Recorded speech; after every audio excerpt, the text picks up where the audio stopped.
మనసున ఉన్నది చెప్పేది కాదని మాటున దాచేదెలా, మనదనుకున్నది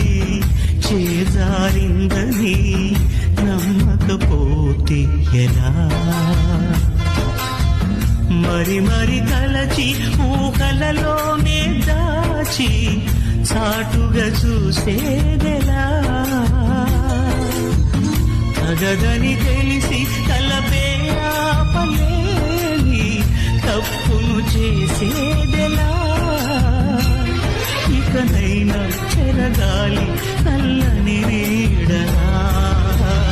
నన్ను వెంటాడే కలా, మనసున ఉన్నది చెప్పేది కాదని మాటున దాచేదెలా.